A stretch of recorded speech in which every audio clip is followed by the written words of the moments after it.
The alarm echoed through the Galactic Council chamber, a sound that Ambassador Thelvas had not heard in over 3 decades. His 4 eyes focused on the emergency display as data streamed across the holographic screens. The Velrin colony on Theta 7 was under attack. Thelvas touched the communication panel with his long fingers. The face of a Velrin coordinator appeared, distorted by interference and fear. "They came without warning," the coordinator said, his telepathic voice barely stable. "The Krell swarm. Thousands of them. Our defenses cannot hold." The ambassador felt his heart sink. The Velrin were peaceful beings, traders and philosophers who had never raised weapons against anyone. Their colony had been established only 5 years ago, a small outpost of 3,000 souls seeking a quiet life away from the busy inner systems. They had no military, no shields, nothing but basic security drones meant to ward off wildlife. "How long can you hold?" Thelvas asked. "Days. Maybe less. Please, we need help." The communication cut off as another explosion rocked their colony. Thelvas immediately activated the emergency response system. Red indicators lit up across the display showing the location of every Council military asset. His aide, a young Trill named Vespa, moved beside him with a data tablet. "Available forces?" Thelvas demanded. Vespa's antennae drooped. "The 4th Fleet is engaged with pirates in the Outer Rim. The Dravox Legion is on leave after their last deployment. The Santari Guard could arrive in 16 days. 16 days. The Velrin would be extinct by then." Thelvas felt the weight of his position pressing down on him. Every life lost would be his responsibility. He looked at the star map, searching for any option, any possibility. "What about new member species?" he asked. "Anyone close enough to respond?" Vespa scrolled through the database. "The Korath have 3 ships nearby, but they lack ground forces. The Million Collective is too far." "Wait." She paused, her antennae perking up. "Earth. They are in the adjacent sector." "Earth?" Thelvas searched his memory. "The recent addition? The Class 7 world?" "Yes, Ambassador. They joined as associate members 2 months ago. Their application listed capabilities for humanitarian assistance and disaster response." Thelvas pulled up Earth's file. The planet looked pleasant in the images, blue and green with white clouds drifting across the surface. The initial survey had classified it as unremarkable, a standard garden world with a civilization that had just achieved faster-than-light travel. Their representative had been polite during the admission ceremony, a woman named Ambassador Park, who spoke of her people's desire to help others and learn from the galactic community. The file noted that humans had offered medical aid, engineering support, and something called rapid response teams for emergency situations. It seemed perfect. Thelvas made his decision. "Send the request to Earth. Tell them we need immediate assistance for a defensive operation and civilian evacuation." Vespa transmitted the message. The response came back within minutes, faster than Thelvas expected. A human male appeared on the screen, wearing a dark uniform with various symbols on the chest. His face was smooth and young, his eyes sharp and focused. "This is Captain Do-hyun of the United Earth Defense Force, 5th Rapid Response Division," the human said in clear galactic standard. "We have received your distress call and are authorized to render assistance. We can be at Theta 7 inches, 6 hours. 6 hours." Thelvas felt relief wash through him. "Captain, we are grateful. The situation is dire. The Velrin colony is under attack by the Krell swarm, a hostile insectoid species. They need immediate evacuation and defensive support." Do-hyun nodded. "Understood, Ambassador. We are loading our equipment now. I need to confirm the rules of engagement. Are we authorized to use necessary force to protect the civilians?" "Yes, of course. But Captain, please understand these are peaceful people. They have never seen war. Your arrival will be unsettling for them." Something flickered across the human's face, an expression Thelvas could not quite read. Ambassador, we will be as gentle as the situation allows. Our primary mission is to preserve life. Do-hyun out. The screen went dark. Thelvas sat back in his chair, feeling the tension in his body ease slightly. Help was coming. The Velrin would survive. He sent a message to their colony, informing them that Earth was responding to their call. What Thelvas did not know, what the entire Galactic Council did not know, was that Earth's classification was wrong. Catastrophically, dangerously wrong. The initial survey had been rushed. The sensors miscalibrated. Earth was not a Class 7 garden world. It was a Class 12 death world. A planet so hostile that survival required becoming a predator. And humans were the apex predators of a world that had tried to kill them for millions of years. In orbit above Earth, the transport ship Indomitable powered up its engines. In the cargo bay, soldiers checked their weapons and armor with practiced efficiency. Captain Do-hyun stood before his assembled troops, 200 men and women who had volunteered for this mission. Listen up, Do-hyun said, his voice carrying authority. We have a colony under attack by hostile forces. 3,000 civilians need protection. We are going in as peacekeepers, but make no mistake, we will fight if we must. Lieutenant Mirai will command tactical operations. Sergeant Taeyang will lead the drop assault teams. Medical Officer Ji-won, I want triage stations ready the moment we land. A woman with Lieutenant Bars stepped forward. Mirai was tall and lean, her eyes cold and calculating. Sir, intelligence on the enemy? Krell swarm. Insectoid, aggressive, fight in waves. Think the bugs from the Mars Hive War, but less organized. Sergeant Taeyang, a broad-shouldered man with scars on his hands, grinned. So, target practice. Belay that attitude, Sergeant, Do-hyun said sharply. We are there to help, not to show off. Understood? Yes, sir, Taeyang replied, though his grin did not fade completely. The Indomitable launched from Earth, its massive engines pushing it toward the edge of the solar system, where it could safely engage its faster-than-light drive. Inside, the soldiers settled into their harnesses, weapons secured, minds focused on the mission ahead. None of them were afraid. They had trained for situations far worse than this. What they did not realize was that they were about to teach the galaxy a lesson it would never forget. The lesson was simple. Never mistake human kindness for human weakness. The Indomitable dropped out of faster-than-light travel at the edge of the Theta 7 system with a flash of blue light. On the surface of the colony, Velrin Coordinator Praxis felt the arrival through his telepathic senses like a ripple in still water. He moved to the communication console, his thin limbs trembling with exhaustion and fear. The colony was dying. The Krell had attacked 3 days ago. Wave after wave of chittering monsters that threw themselves at the defensive barriers. The automated guns had run out of ammunition yesterday. Now only the barriers remained, and they were failing. Praxis could hear the Krell outside, scraping and clawing, their alien hunger pressing against his mind like a physical weight. He activated the long-range sensors and immediately felt confusion flood through him. The human ship was enormous. The readings showed a vessel nearly 2 kilometers long, its hull covered in armor plating and strange protrusions that his database could not identify. This was not a medical ship. This was not a transport. This looked like something built for war. This is Velrin Coordinator Praxis to the approaching vessel, he transmitted. Please identify yourself. Lon. End quote. Coordinator Praxis, this is Captain Do-hyun of the UEDF, Indomitable. We are here to provide assistance. Transmitting our approach vector now.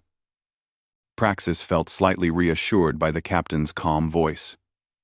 Perhaps the ship's appearance was simply a cultural difference.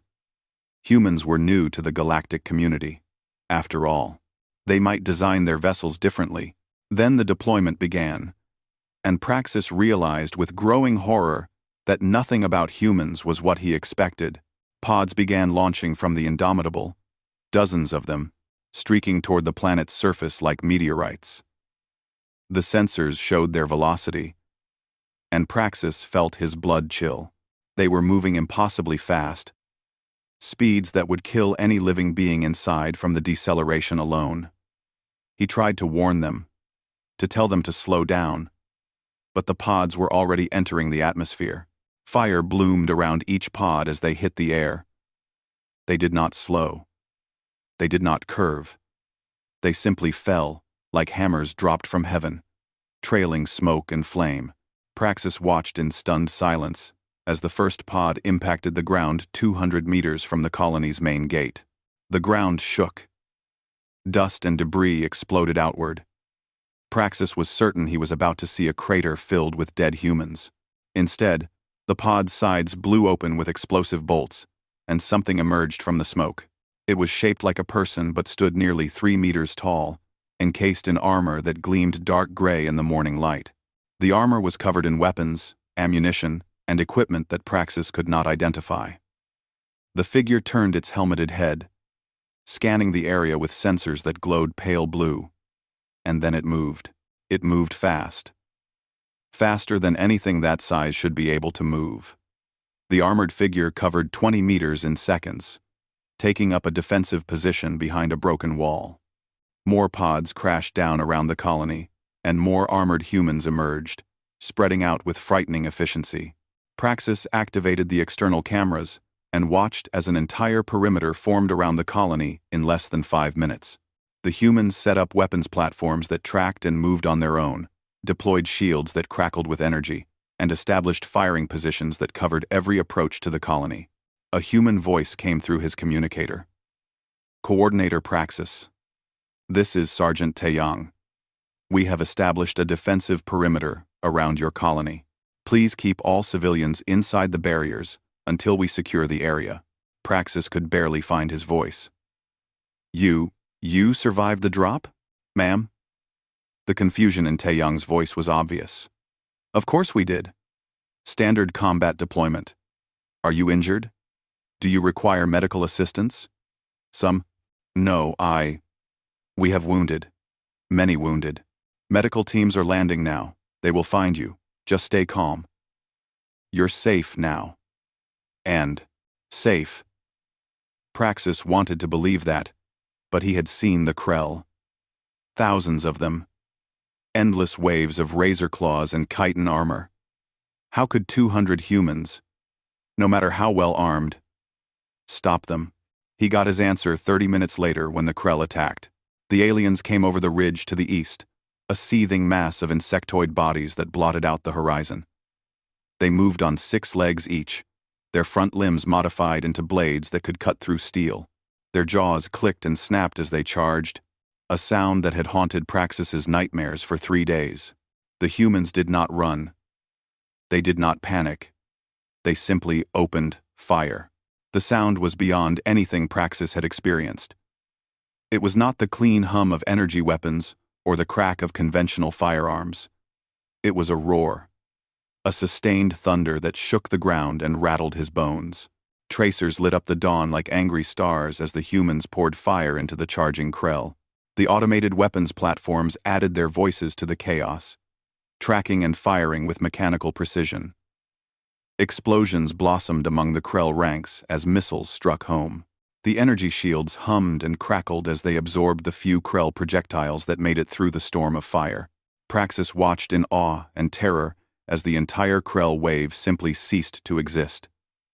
Bodies fell in heaps, cut down before they could close even half the distance to the human lines. The few that made it closer were targeted by individual soldiers who fired with calm accuracy, each shot finding its mark. 30 seconds.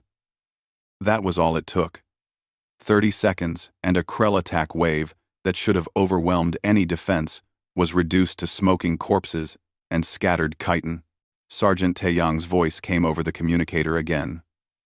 Calm and almost bored. "First contact secured. Perimeter is green. No casualties on our side." Praxis stared at the battlefield, his mind struggling to process what he had witnessed. These humans had not just defended against the Krell, they had annihilated them with casual efficiency, as if this was routine. As if this was normal. What are you?" Praxis whispered. No one answered. But as the smoke cleared and he saw the humans reloading their weapons and checking their equipment with practiced ease, Praxis understood a terrible truth. The Galactic Council had made a mistake. A catastrophic, fundamental mistake. They had classified Earth as a peaceful garden world. They had sent humans expecting medical personnel and evacuation support. What they had received was something else entirely. They had received Deathworlders.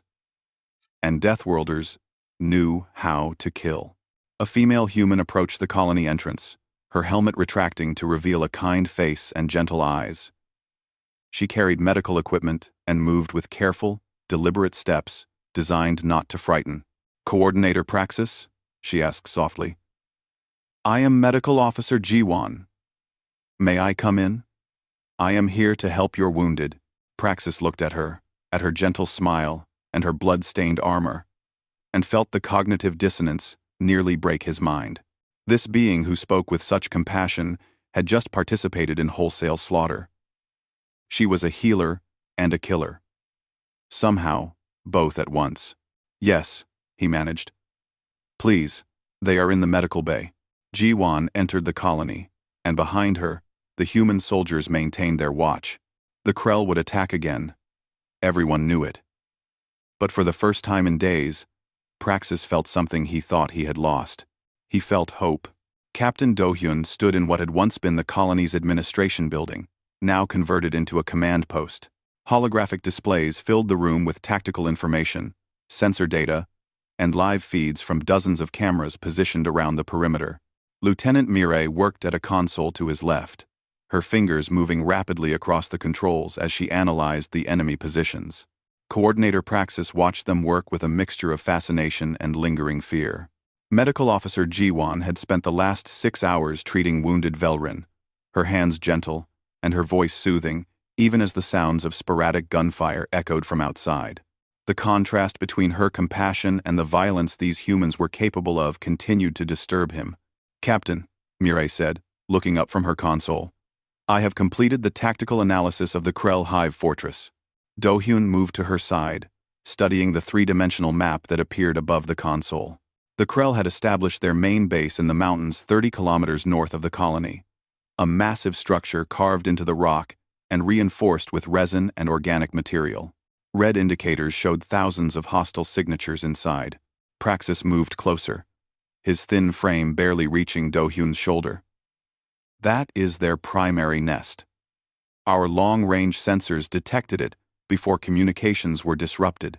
We estimated at least 50,000 Krell warriors inside, with more being spawned every day." 50,000, Do-hyun repeated, his voice neutral. "Yes, the Galactic Council's standard doctrine would recommend a siege.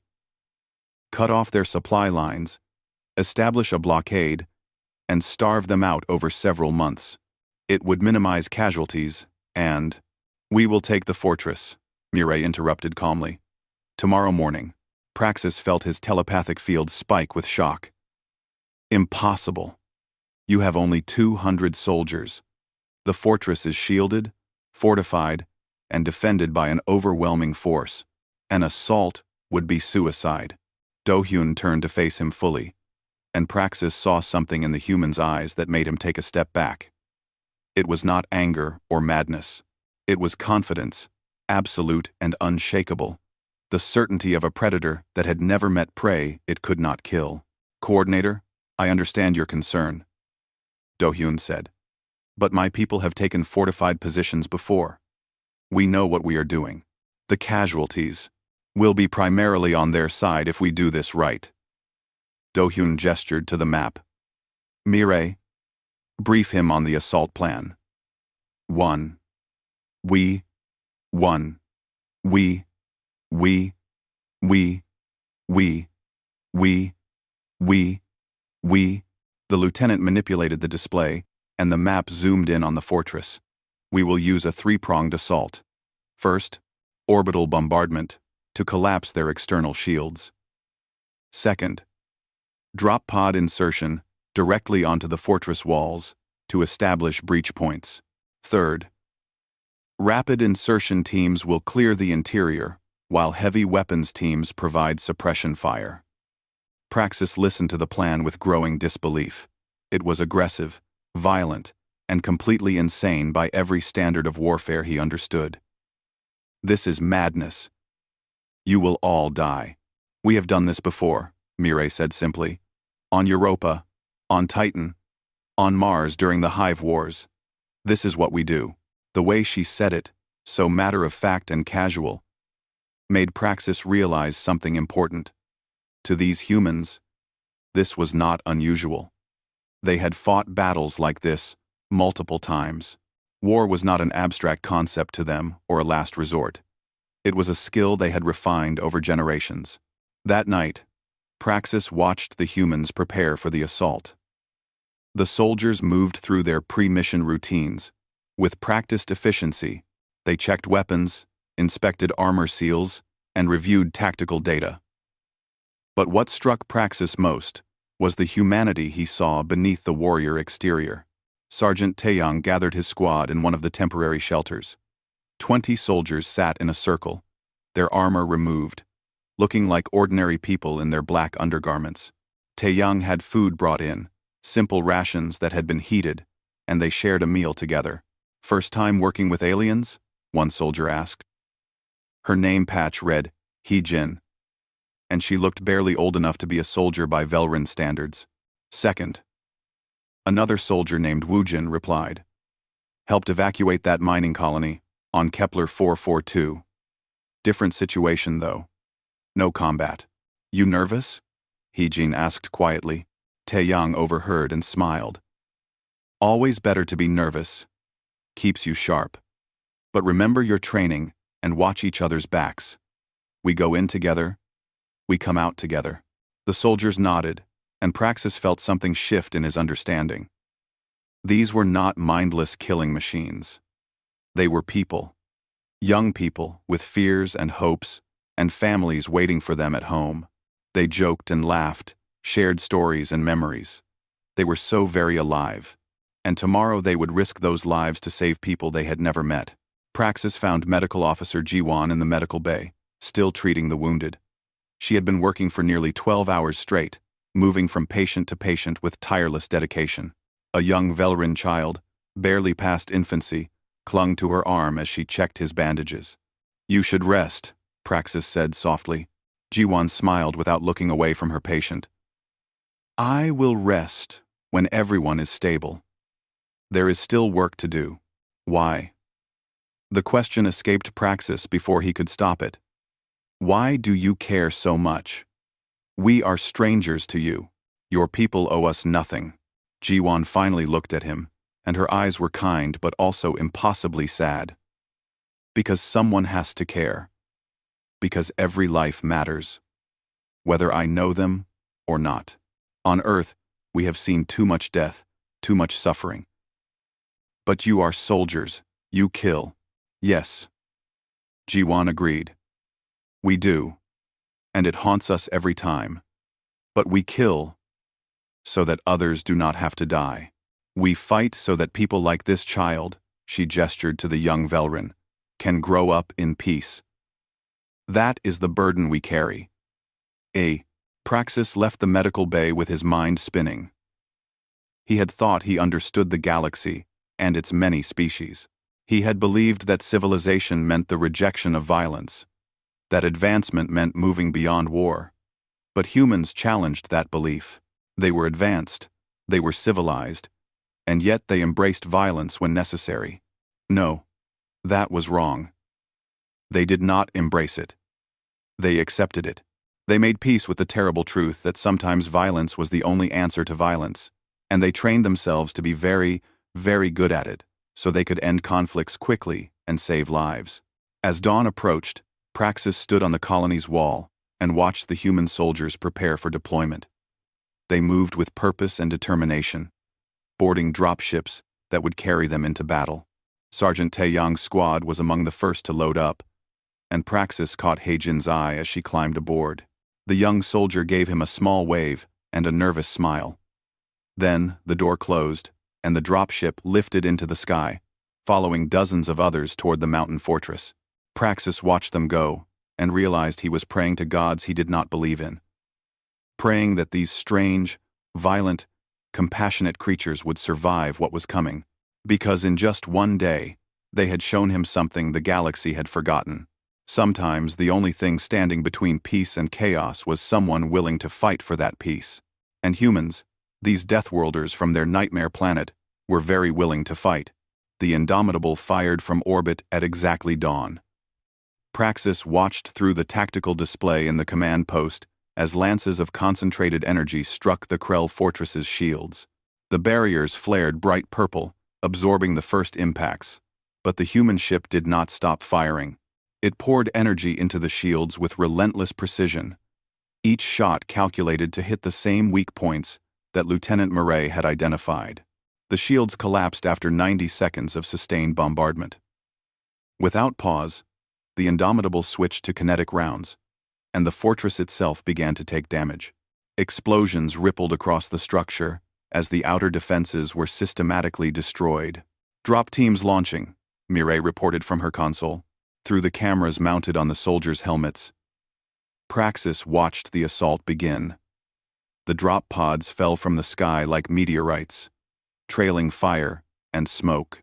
Inside one pod, Sergeant Taeyong and his squad held onto restraint bars as the world shook violently around them.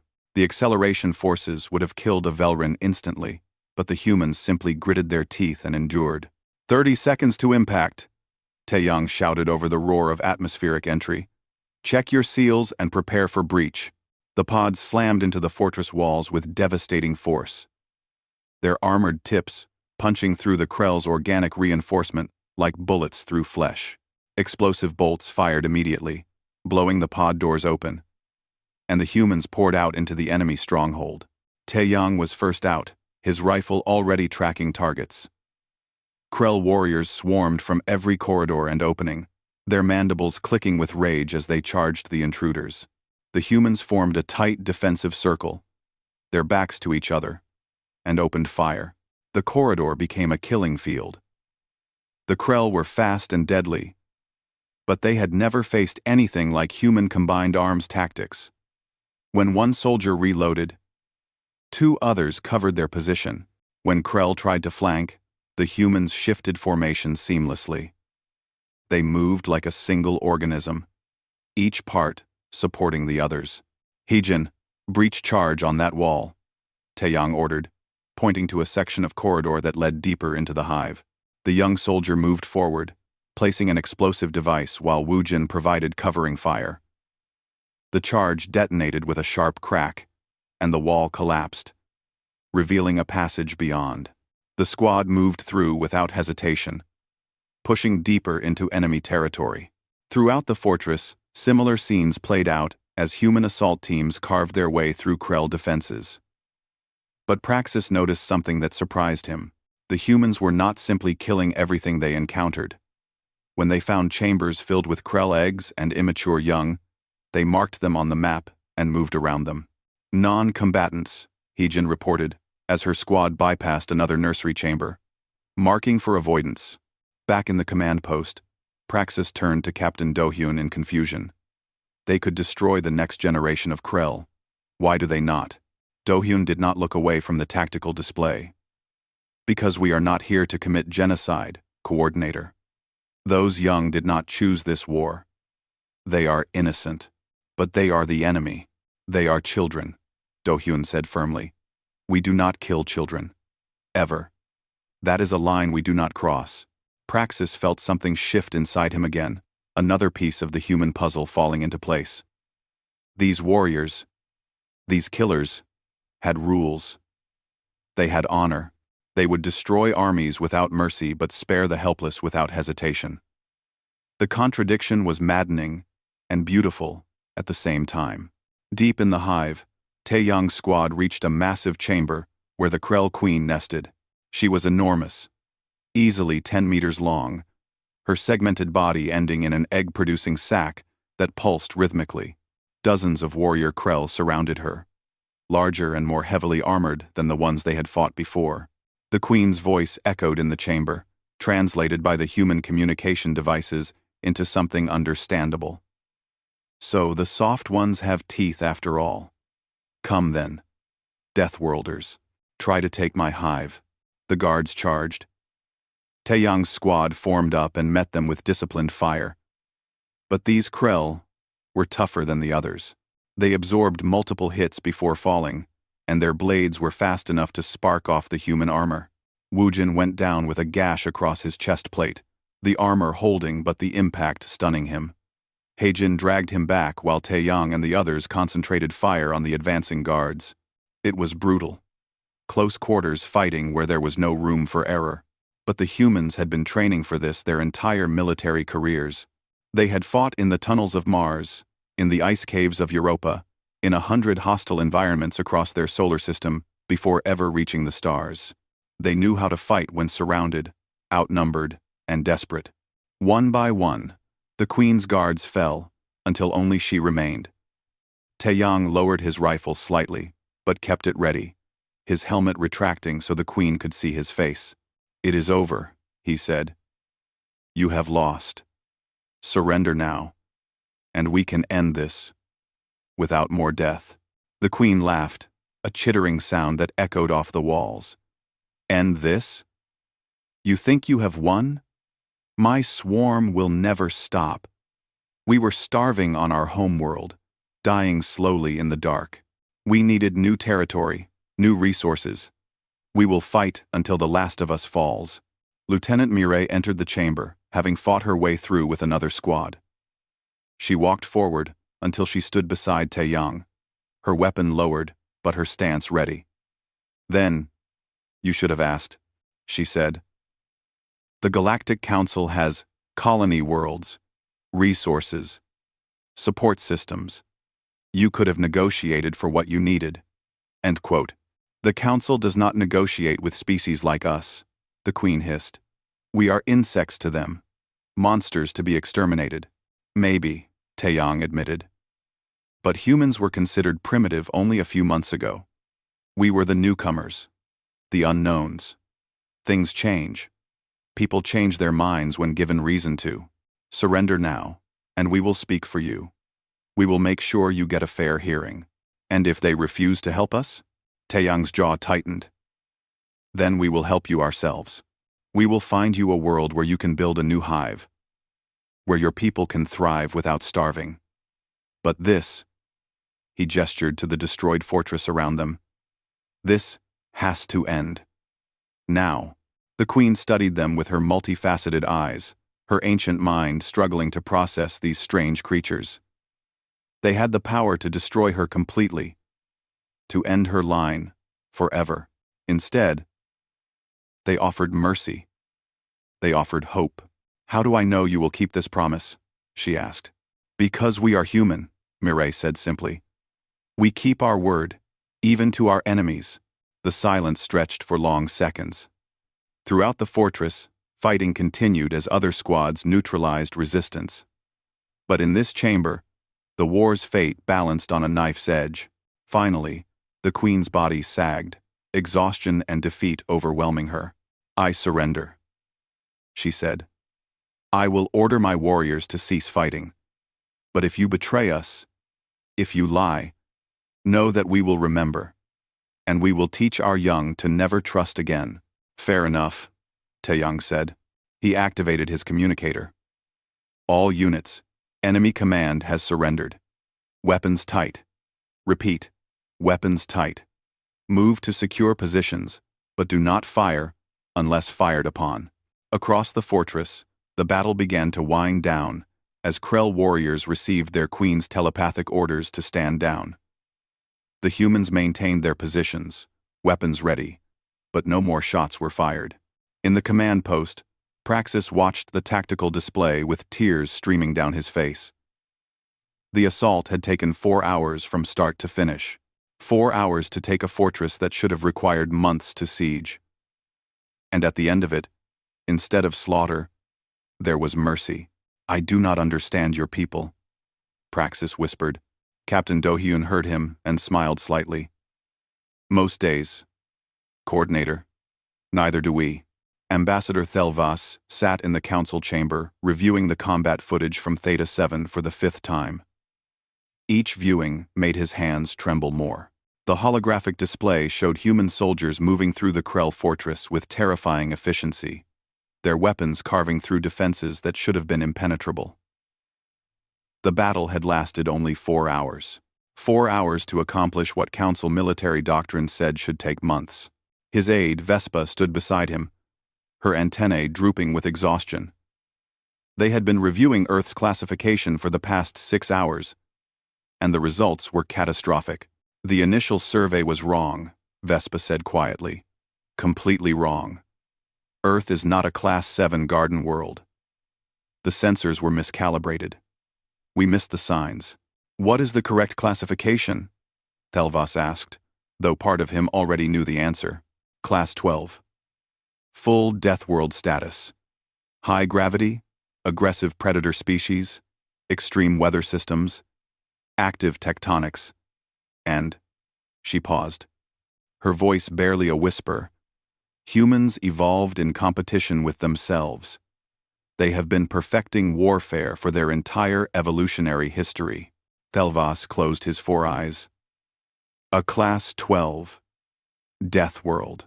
The same classification as the legendary Vraxian homeworld, whose inhabitants were banned from most Council military operations due to their excessive violence.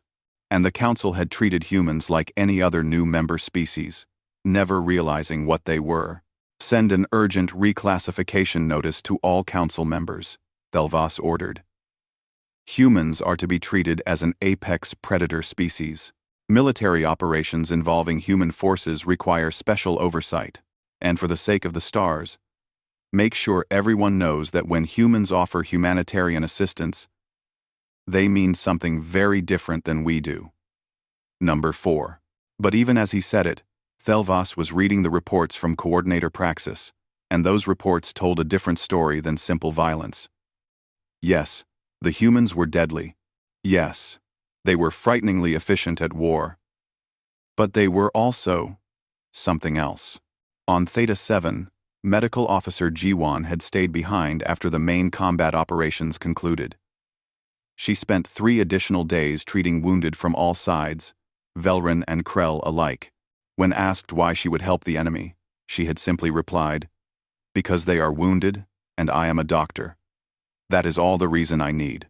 Sergeant Taeyang personally escorted the Krell Queen to the negotiation table, treating her not as a defeated enemy but as a leader in crisis. He sat with her for hours, explaining human history, telling her about the wars they had fought among themselves before learning to work together. He told her about hunger, about desperation, about making terrible choices because there seemed to be no other option. "We understand what you faced," Taeyang had said, his words recorded by the official council observers. "We have been where you are. Starving. Desperate. Willing to do anything to survive. But we learned something important. Fighting for survival does not have to mean fighting each other. Sometimes, the strongest thing you can do is ask for help." The Queen had listened, and slowly, she began to trust. Captain Do-hyun and Lieutenant Mira worked with council representatives to find a solution for the Krell swarm. They identified an uninhabited world in an unclaimed sector, rich in the minerals and organic compounds the Krell needed. It would require 3 years of work to make it suitable for a full hive, but the council agreed to provide support in exchange for the Krell's promise to cease all aggressive expansion. The agreement was signed 4 days after the battle ended. The Krell would have their new world, the Velrun would have their colony back, and the council would gain a new member species once the Krell proved themselves capable of peaceful coexistence. Private Heijin found herself unexpectedly popular among the young Velrun survivors.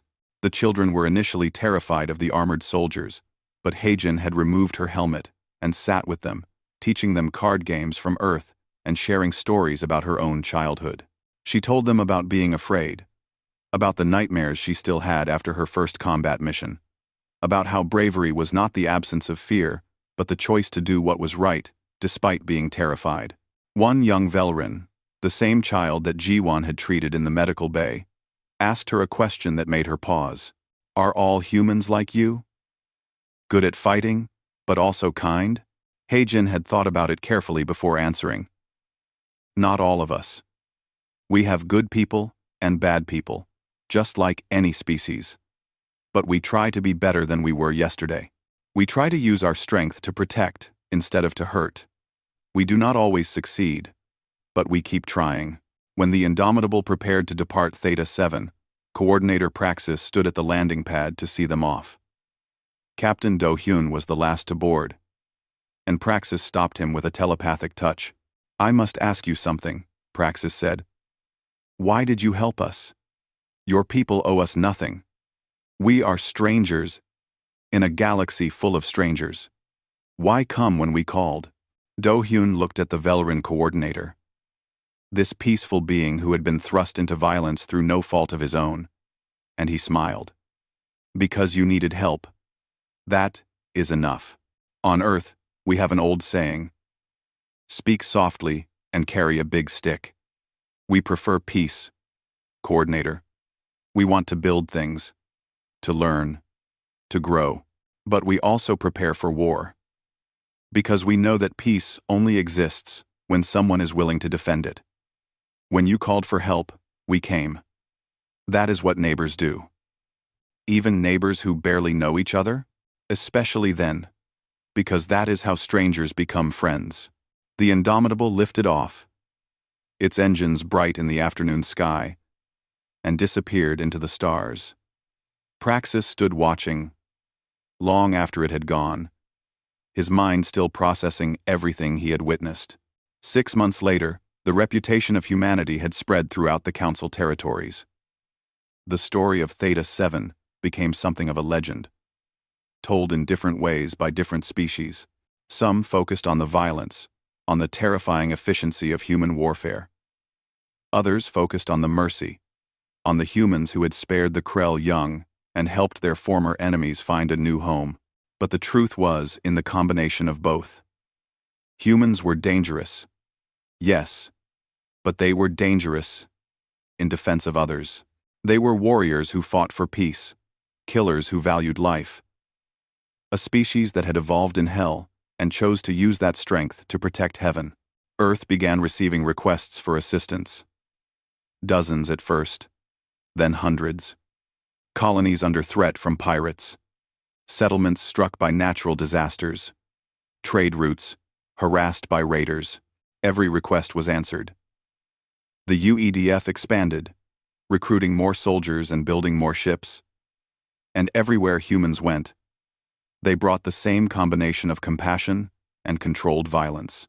In his office aboard the Indomitable, Captain Do-hyun reviewed the latest batch of requests. Sergeant Taeyang, recently promoted to lieutenant, sat across from him. Heijin and Woojin had been assigned as instructors at the UEDF Academy, teaching the next generation of soldiers how to fight with honor. "We are going to be very busy," Taeyang observed, looking at the list. "We are going to save lives," Do-hyun corrected. "All the combat training in the universe is worth it for that." "Do you think the Council will ever truly trust us?" Taeyang asked. "After they saw what we can do?" Do-hyun considered the question. "I think fear and respect can eventually become trust. We just have to keep proving that we are worth trusting. That our word means something. That when we say we will help, we mean it." Throughout the galaxy, a new saying began to circulate among the younger species, those who had been protected by human soldiers or saved by human doctors. It was simple, but it captured something essential about the strange Deathworlders from Earth. If you want peace, call the Council. If you want to survive, call the humans. And on Earth itself, in cities from Seoul to Sydney, from New York to Nairobi, young people continued to volunteer for military service. Not for conquest, not for glory, not because they loved war, but because somewhere out in the vast darkness of space, someone might need help. Someone might be afraid, desperate, and alone. And when they called, humanity would answer. Not because they had to, not because they expected anything in return, but because it was the right thing to do. And humans had learned through hard experience that doing the right thing was often difficult, dangerous, and absolutely necessary. The galaxy had expected aid. They had gotten Deathworlders in full combat formation. But they had also gotten something more important. They had gotten Hope, wrapped in armor and carrying a rifle. Speaking softly but always ready to fight for those who could not fight for themselves. And that made all the difference.